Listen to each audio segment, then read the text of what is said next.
Marvel Rivals has finally launched to the public. This 6v6 hero fighter features dozens of classic and modern Marvel heroes as they duke it out across the multiverse. It's a beautiful, fun, and bold title. It's also shameless in how many mechanics and character moves it takes from games, especially Overwatch. After many matches, I think I'm ready to write down my thoughts before I go back and play many more. So please join me for this XboxEra review of Marvel Rivals.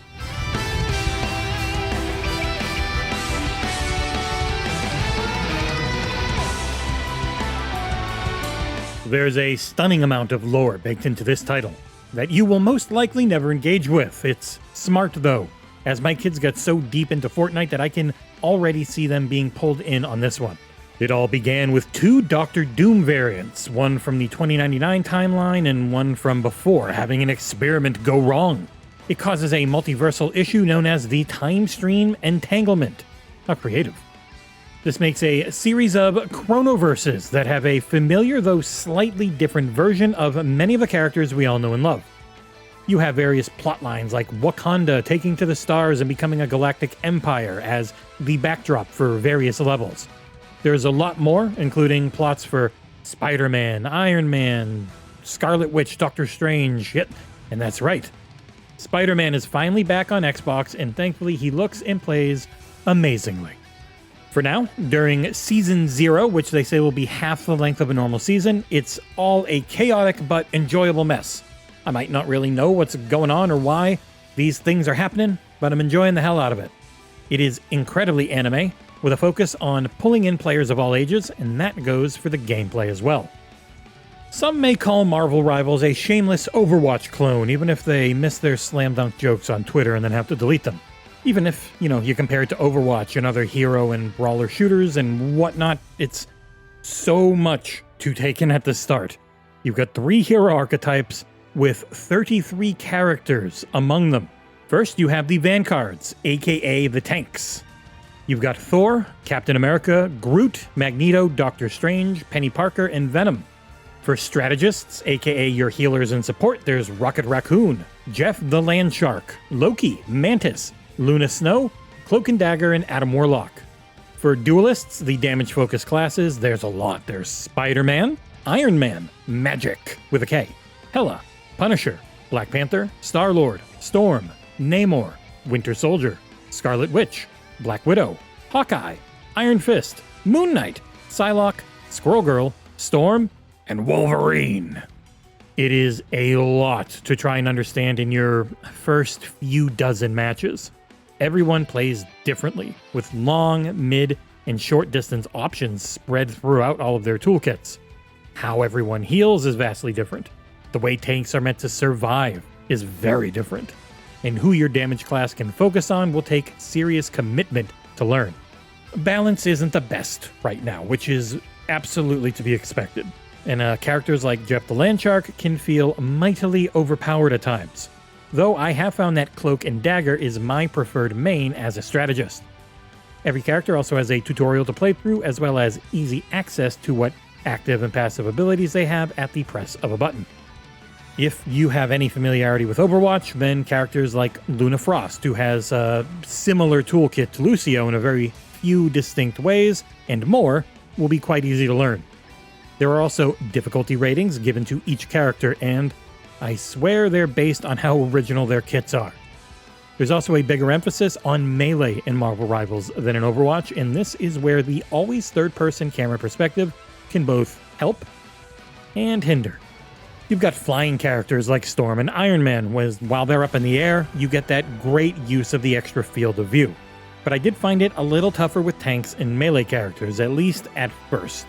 Things get super chaotic very quickly, with spell effects and dust flying everywhere. Also, many of the bridges and walls can be destroyed if you use a heavy enough attack.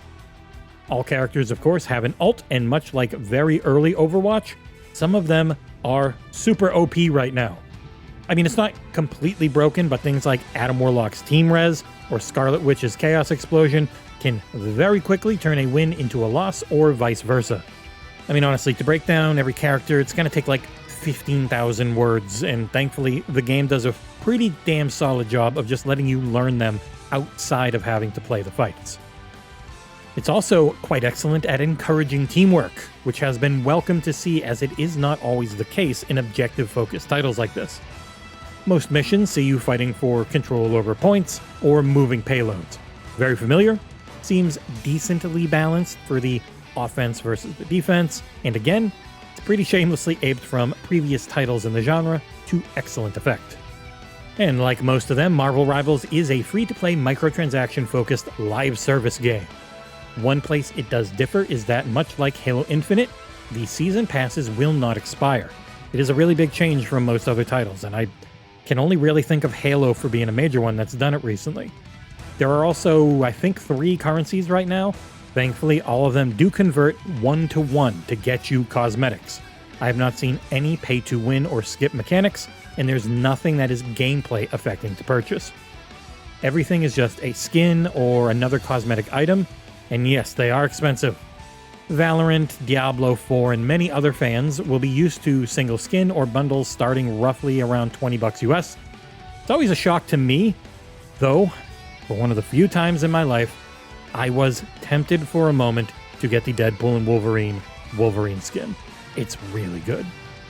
And the variety on microtransactions is pretty low right now, but you can bet your sweet bippy that there will be many, many more to come. And that's good because I adore the art style of this game. From Thor to Galactica, the girl boss version of the World Eater who is full-on ooh-woo, ay-ya-ya anime, every character design kicks serious ass. Presentation-wise, the game has a pretty slick UI, though it can be a little overly cluttered on occasion. There is already a section for esports that plays a super annoying animation every time you click by it. I also played this entirely on Xbox Series X, splitting time between the 60 FPS and 120 FPS modes, depending on if I really wanted to give the best look for the footage capture, essentially. Otherwise, I would have always been in 120 FPS. It feels good. My main issue with the title, though, on console is a lack of HDR support. I would have just swapped over to PC, but there's no freaking cross-progression at launch, so I'm just on Xbox. While there isn't cross-progression, there is cross-play. Utilizing a pretty long number system, literally it is just a bunch of numbers, you can play with Xbox, PlayStation, and PC players in any match. There is a toggle for console only on the main menu as well, though I never really felt a pull to it during regular quick play, as a lot of the characters, especially the healer ones I was playing, have a slight homing ability on their attacks, which helped me deal pretty well with mouse and keyboard snipers. Black Widow and Hawkeye. Audio-wise, the game is super anime, with some decent, though occasionally a little annoying voice work. Character callouts work exactly like you would hope, with different lines for ultimates depending on whether it's friendly or not.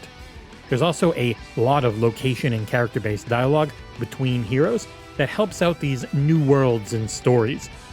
As the first season is a pretty short one, I am curious to see where things go and how the level setups change. And also, there are already 12 characters who I won't spoil here who have been data mined as potential additions in the future. For a roster this big, I'm hoping they take their time doling them out. It's hard enough to know what every character does now, so having, I would hope, at least a month or 2 to learn every new one as the meta shifts was just hopefully what they do. Also, I need to state how unbelievably stable this launch has been. In an era where games are routinely broken, I have not had many, if any, major issues with Marvel Rivals. 2 or 3 times I've had the queue just not do anything and then say, oh, had an error. Otherwise, the queues are popping either the very instant I click or maybe a second after. For a title this popular, it has been, kind of sadly, incredible to see how stable things have been in this online-only title. Wrapping things up, Marvel Rivals is an excellent start to what should be a long-running franchise. NetEase has done a great job of proudly using mechanics that are well known, while crafting a uniquely crazy experience all of their own. This 6v6 hero shooter/fighter has started from a real place of strength. With proper leadership, it should only improve and grow as the years pass this multiverse by.